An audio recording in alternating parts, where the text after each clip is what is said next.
All right. Good evening, everyone, and welcome to another short and sweet Rosh Hashanah webinar. Tonight, we are going to learn about the three prayers that you must know for Yom Kippur, or at least three prayers that I think are very important to know for Yom Kippur. And we're going to jump right into it, shall we? So I'm going to share my screen. And if you've got a Machzor at home, you can start by opening up to the Vidui, also known as the Ashamnu. There we go. So which three prayers do you need to know? I would tell you that the first prayer you need to know is what we often call the confession, the Vidui. You know it probably very familiarly by its melody. Most often goes, Ya na nai nai nai, ya na na nai nai nai, ya na na nai nai nai. Ashamnu, bagadnu, gazalnu, dibarnu dofi, and continues so on and so forth. So what is it that makes this one such an important prayer that not only did it make the top three list, but I put it first? We'll start with, what does the word Vidui mean? Well, first let's talk about the importance of confession. So Maimonides, the rabbi, physician, philosopher, in his magnum opus, the Mishnah Torah, where he writes down everything you need to know ever about Judaism, says the following about confessing. And specifically, this is in the laws of Tshuva, chapter 1, law 2. Chapter 1, law 1 basically says Yom Kippur is coming due Tshuva. So it says that a person needs to confess their sins, confess the things that you've done wrong. How does one confess? They say, please God, I have intentionally sinned. I have sinned out of lust and emotion. I have sinned unintentionally. I have done such and such, and I regret it. I am ashamed of my deeds, that I shall never return to such a deed. That is the essence of confession. And all who are frequent in confessing and take great value in this matter, indeed is praiseworthy. So Maimonides says that it's very, very important to do this confession. It's very important to, let's pause for a second. What does it mean to confess? There's an out loud portion of it, right? It's not enough for me to think, I did the wrong thing. I've done something bad and I'd like to do better, right? Thoughts are one level, but they don't enter into the world, right? Thoughts happen inside our heads, or actually, according to ancient understanding, thoughts resided in the hearts. Nowadays, we say emotions are here and thoughts are here, but back then they thought thoughts were here. That's going to be important later, so don't forget about that. So to say it out loud takes that thought, takes that intention, that good intention, that intention of I've done something wrong and I want to be better about it, and it puts it out into reality. And so confessing is an important first step, right? The first step to recovery and of tshuva is to say, I have a problem, and really to say it, not just to think it, but to get it out into the world. Let's head back to the PowerPoint.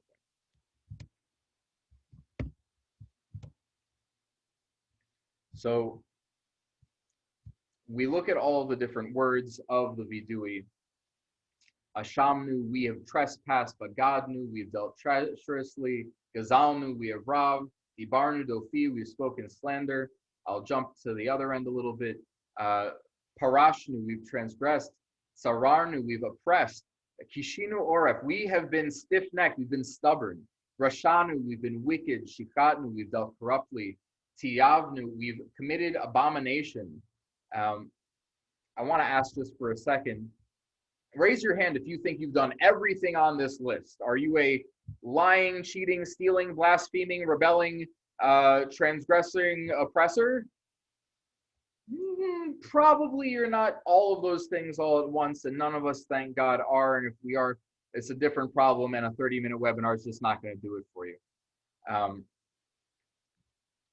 But all of these things are important because they run the gamut on what could be it is that we've done. It opens up to our minds the possibility, maybe something we didn't even think about, right? I know that when I reach these pieces, I think, you know what, maybe I didn't think about this piece here that I did this time but right now I'm thinking about it, and maybe I hadn't interpreted it as bad as it could be, but I don't know, maybe Latznu, maybe I scoffed, maybe I turned to my religious beliefs or to somebody else's feelings and opinions, and I laughed at them. Could be, certainly could be. So we take all of these things, it broadens our understanding of what it is that we might be trying to root out of ourselves. And then we do this Vidui. So what does the word Vidui mean, right? The prayer is not called the Ashamnu, it's called the Vidui. And so one option is that it means to acknowledge, like the word da'at. And that I'm acknowledging the things that I've done wrong, right? And like I said, acknowledging that I've done wrong is the first part of being able to repair the wrong that I've done. The other root is, it's very similar, also from Yadot, is cast away, right? To throw something away. Thinking, brings up automatically for me at Rosh Hashanah time the image of Tashlich, that we're throwing our sins away. So Solomon Schechter, who is one of the founders of conservative Judaism in America, he says confession, taking both of these things, acknowledgement and casting away, confession thus becomes an essential feature of tshuva, of repentance, preceding the various kinds of atonements. No matter what I'm going to try and do to make up for what I've done, I stole, I have to pay back. I insulted, I have to apologize. I ate a cheeseburger, I have to confess my sins. I have to, no matter what it is that I'm going to do, make up for the wrong, it starts with Vidui. So at the same time, it's confession and expressive of the determination of man to leave off wrongdoing.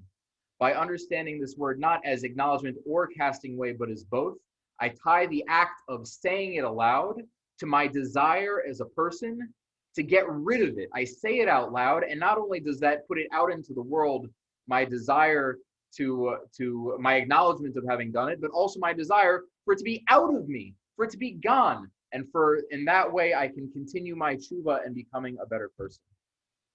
So let's talk about some of the important ideas around and in the Vidui itself. So the first is all of those news at the end, Ashamnu, Bagadnu, Gazalnu. Actually, that's the second one. I'll come back to the first one. Is that they're phrased in the plural. So why would I phrase my personal confessions in the plural? Everybody think of an answer for a second. Why would you phrase a personal confession in the plural? Somebody if you've got an answer, raise your hand. No wrong answers right now.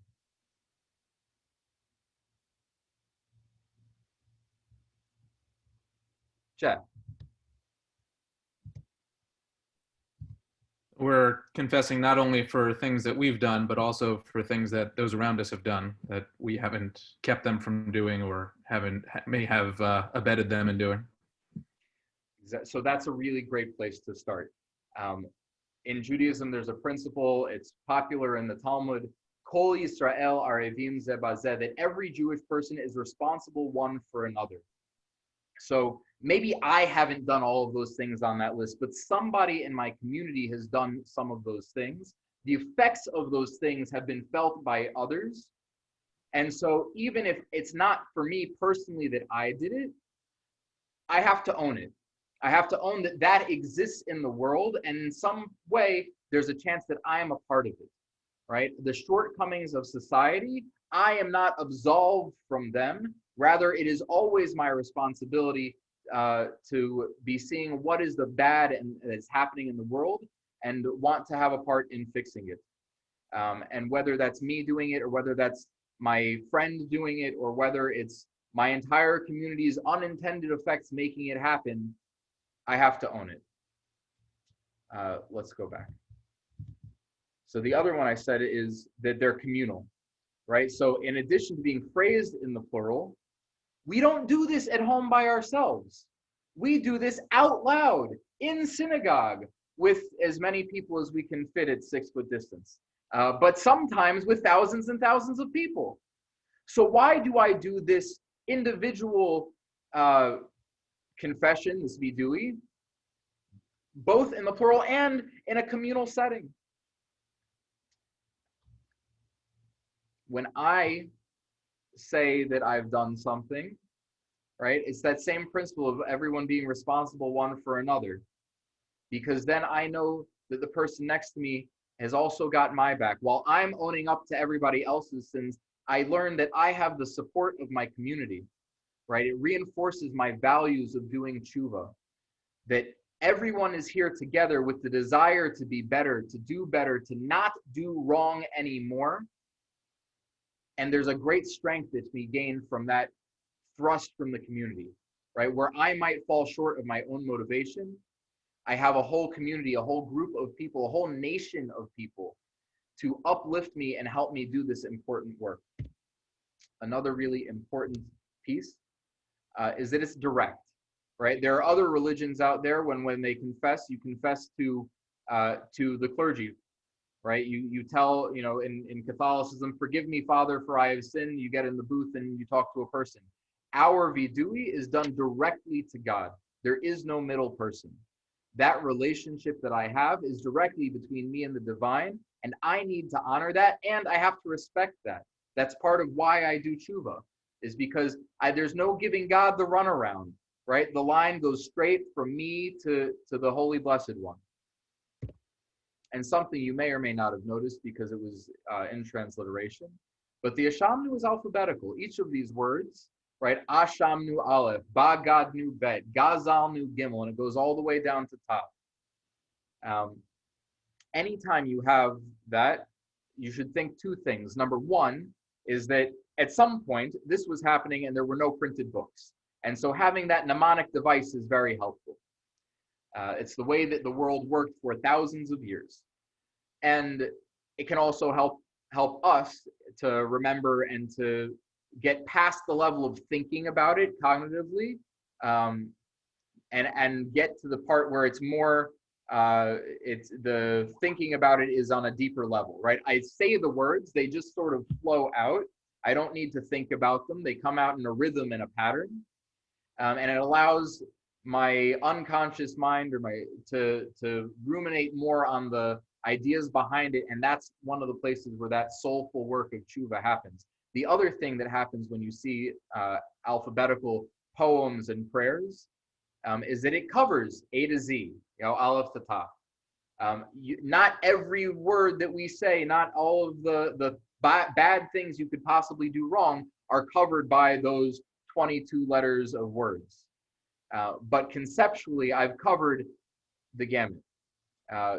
So it's all inclusive in that way. Let's look at our second. Any questions? Let's stop for one second. Are there any questions so far about the Vidui, the Ashamnu? So nobody's going to ask my favorite question about the Ashamnu. Rabbi, why do we smack our chests while we do it? Right? At least one of you was thinking it, yeah? Or at least you are now. So I don't necessarily have the answer, but as any good rabbi, I have an answer that could be the answer. Remember when I said that in the ancient world, the seat of feelings was the mind and the seat of thought, actually it's the kidneys, the seat of thoughts is the heart.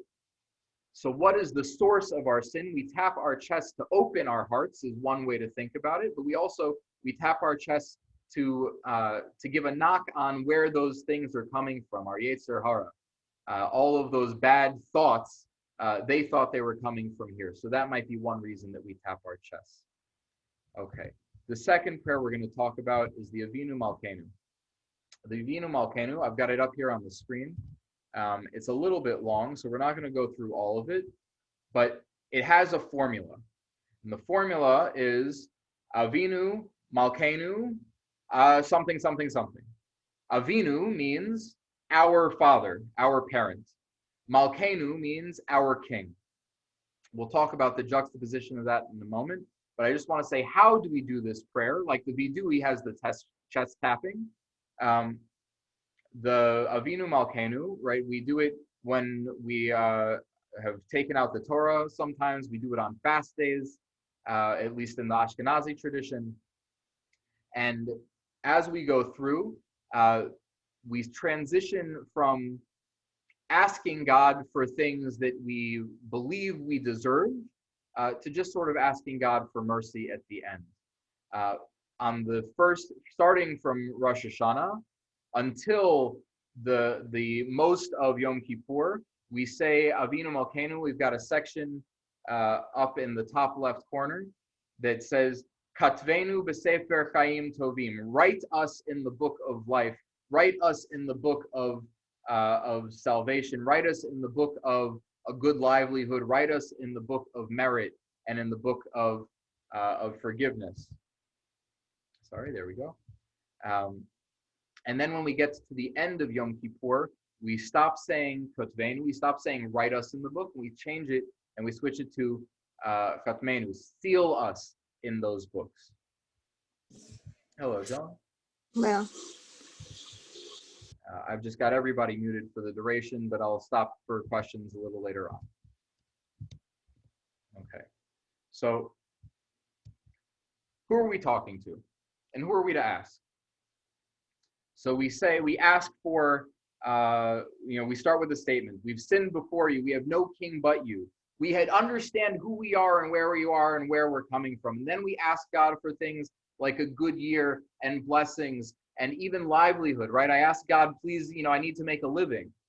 And then we get to the end and we get to Avinu Malkeinu, Chanenu Vaneinu, Avinu Malkeinu, Chanenu Vaneinu, Ki Ein Banu Masim.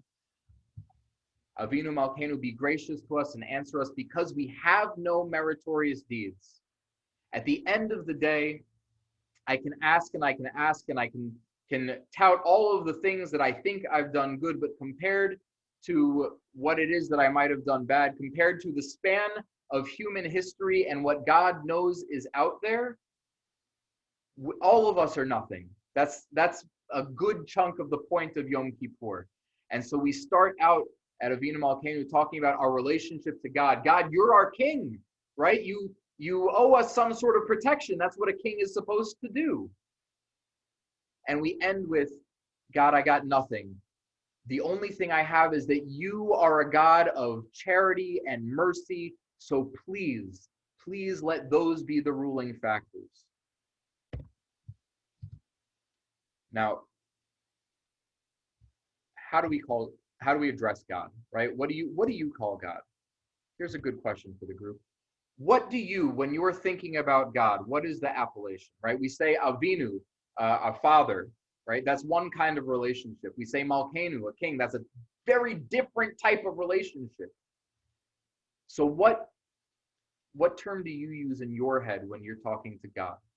Do you use God? What does God mean to you? What is that relationship?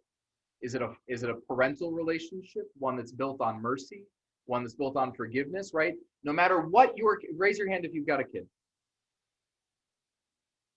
Okay. Is there anything that your child could do that you wouldn't forgive them? I can't even imagine the situation. My son nearly hit me in the head with a hammer the other day.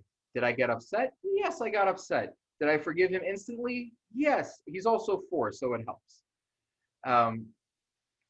As opposed to a king, right? A king is a figure of power, right? So I turn to God as Avinu because I need that mercy when I'm asking for another year of life and for my deeds to be weighed in a certain way. But also to God as the king because God has the authority, God has the power, which are separate but related things, to make that decision about what should happen to me. I often talk about God as the divine or the holy blessed one. But also sometimes I think of God as Shomer Yisrael, God as the guardian of Israel. When I need strength, when I need protection, when I need connection to something that is bigger and more powerful and more beautiful than I can ever be by myself, that's when I turn to the divine. And so that permeates my prayers. Does anyone else have a thought they'd like to share about how they relate to God?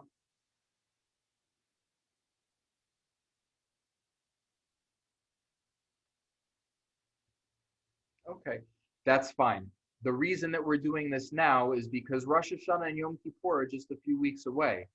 So think about your relationship to God starting now, right? It shouldn't be a last minute thing, right? When you're going to talk to somebody, right, it's a good thing to try to remember their name beforehand. So start thinking about, what is the name that is the way that I connect to God? What is the relationship, particularly this Rosh Hashanah, this Yom Kippur, that I want to have with my Creator, with the Merciful One, right? Av Harachamim, with Yotzer Or, the bringer of light. How do you relate to God? I can give you a whole list. I've got more than 100 names that you can choose from.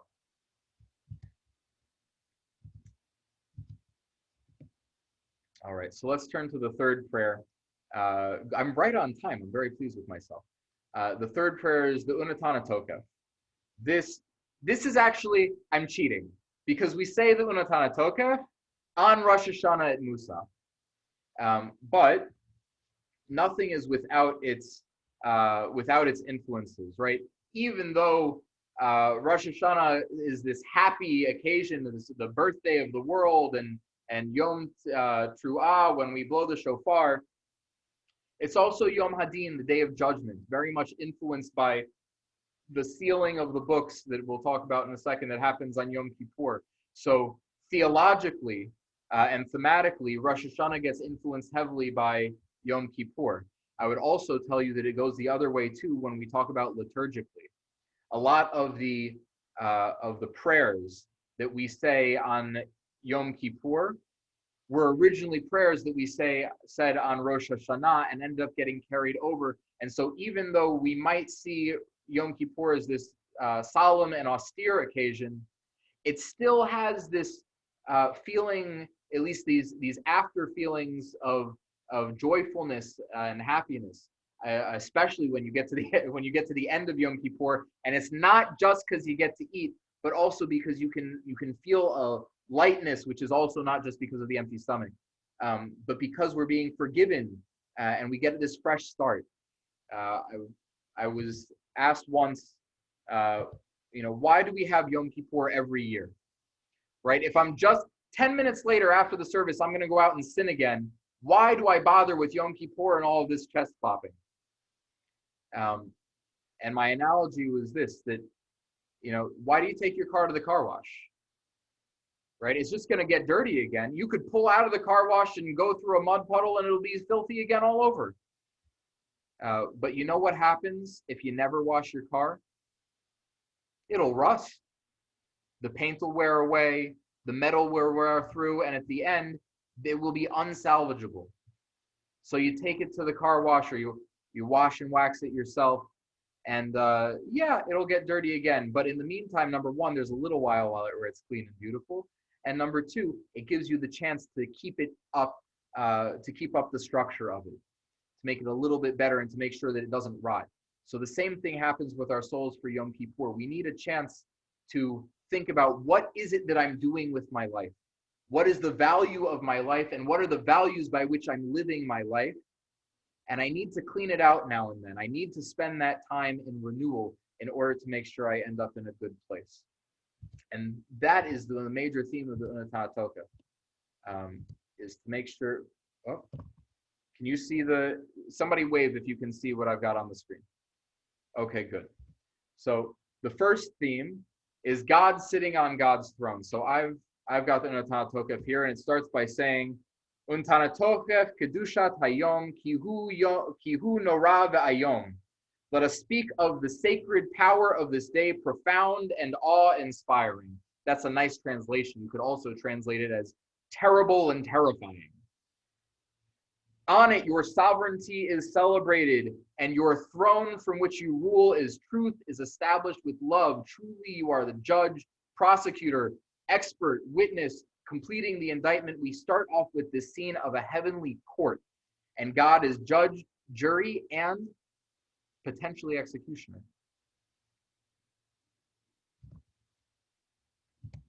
Then we have judgment, right? Who by fire and who by water, who will live and who will die. It's this theme of judgment is a little bit scary. But I'm going to come back to you for a second with something about the judgment, because everything that we take has a reference somewhere else, right? There's enough Judaism and Jewish text and tradition that no matter what I'm going to put together, it's never going to have one level. And that's one of the beautiful pieces about this prayer and all of the prayers that we go through, is that they know the levels. The people who wrote them know the levels. And so the mortality and the uncertainty of life and death is the third theme. We're going to do these allusions in a moment, but I want to read to you a very quick midrash. So in the Talmud, Rabbi Judah said in the name of Rav that there are 12 hours in the day. During the first 3, the Holy Blessed One is engaged in Torah study. During the second 3, God sits in judgment of the world. When God sees that the world deserves to be sentenced to utter destruction, God arises from the throne of judgment and sits on the throne of mercy. So yes, God is sitting on God's throne, judging us and deciding our fate as mortal beings. That is the image. That is the theme. But it's not just the throne of judgment, right? Our tradition says that when God gets to the point where the only judgment left can be to judge us, that we have not done well, that we have been bad, that we have done poorly, that's when God gets off the throne of judgment and sits on the throne of mercy. So where is God sitting on Rosh Hashanah? Well, we'll leave that to keep talking for when we get there, when we do the Unetaneh Tokef on Rosh Hashanah. But there are also these other images that are here in the Unetaneh Tokef. One is that God is looking at this book of records. Who else looks at a book of records in the Bible? In the book of Esther, King Achashverosh is looking at the book of records, right? And what is it that he sees? He sees Mordecai, who did a good thing and didn't get his reward.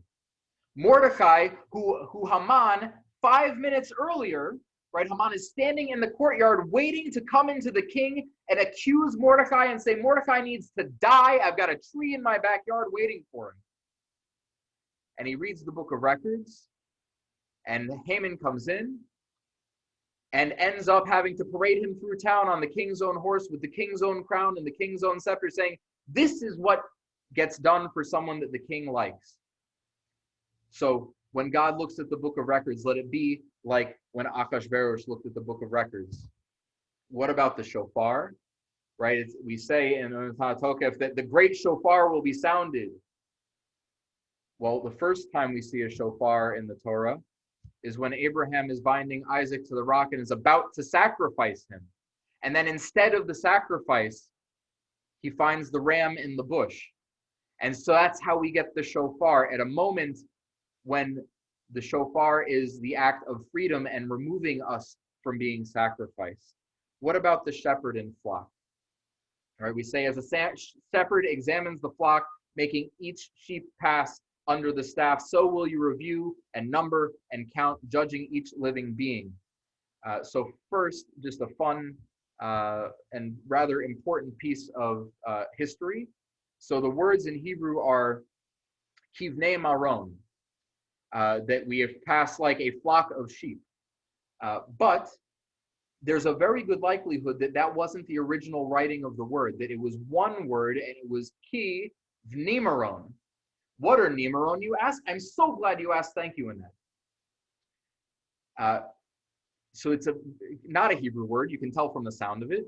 It's actually a Greek word, and it's the Greek word for, I believe, the Roman soldiers, the centurions.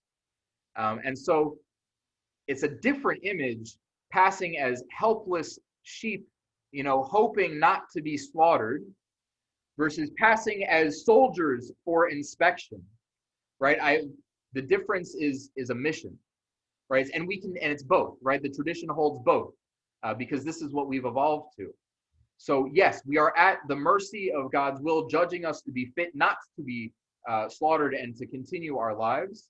But also, we can see ourselves as being people with a mission of how we move through the world, of having purposeful. And what is our mission, right? To follow God's orders, to do the mitzvot. And are we up to muster? Are we fulfilling our mission as the Jewish people?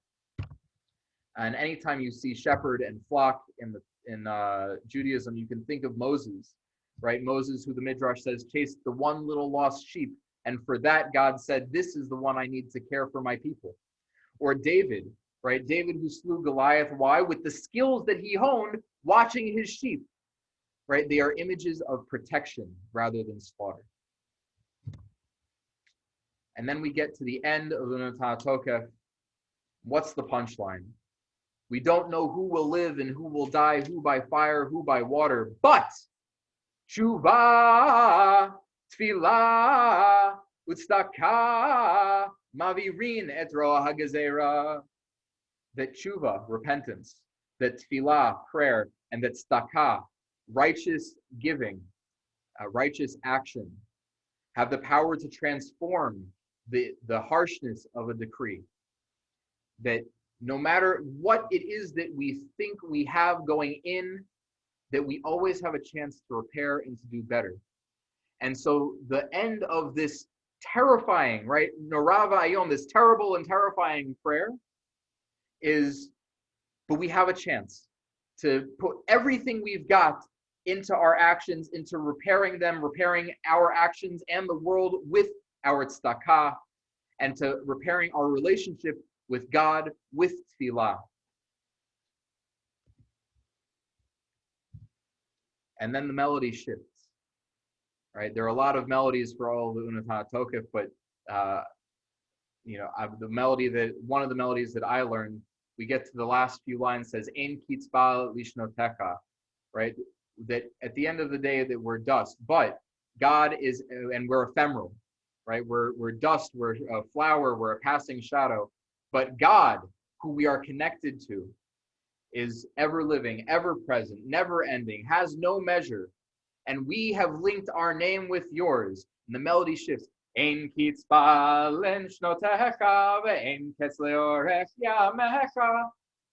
No matter what the different melodies are, it always takes a positive. It shifts from a minor to a major, and we end our prayers on a joyous note, hoping, praying, and trusting that God will stand up from the throne of judgment and sit on the throne of mercy, so long as we can confess our sins, resolve to do better in the next year, and make sure that our actions are full of tzedakah and tzedek, of charity and righteousness, and tshuva and repentance. Thank you very much. This officially ends our short and sweet webinar.